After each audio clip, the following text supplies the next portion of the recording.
Maayong adlaw kanatong tanan kaninyong tanan. Welcome na pod ta diri sa ato ang tulumanon atong buluhaton.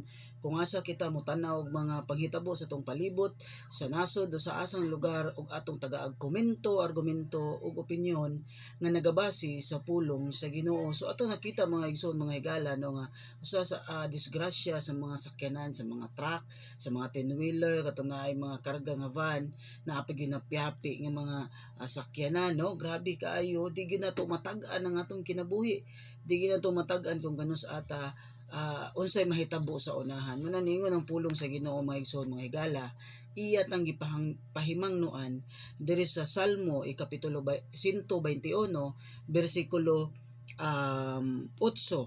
Ningon siya diri, ang Ginoo bisan pa diri sa city atong basahon, ang Ginoo manalipod kanimo gikan sa tanang dautan.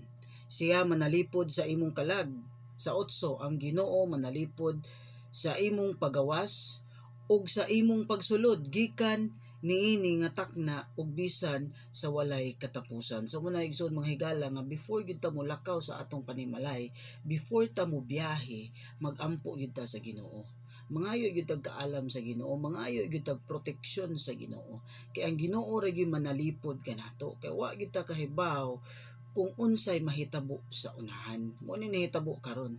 No usa ni kapahigmata ug pagpahimangno kanato nga ang wa gyud tawo way maing laki nga nakahibaw unsay mahitabo sa unahan.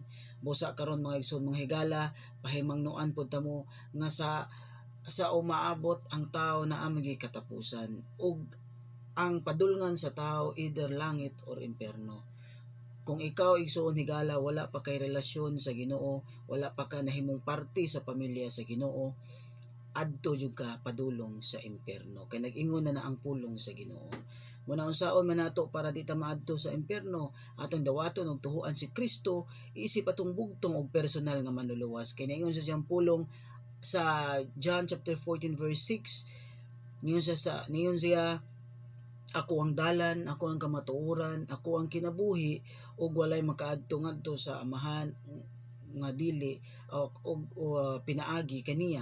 So muna mga igsoon mga higala, si Kristo ra gyud kay way nagpalansang sa cross, nagbayad sa atong mga sala, namatay, gilubong ug sa ikatulo ka adlaw na banhaw, Jesus Christ. Muna igsoon mga higala, tuhoig sa ligi si Kristo, isip imong bugtong og personal nga manluluwas. Okay? So pahimangno lang nato, pag-amping kanunay og ayaw kalimot nga mag-ampo ka before ka molakaw sa imong panimalay. Salamat igsoon. God bless kanatong tanan.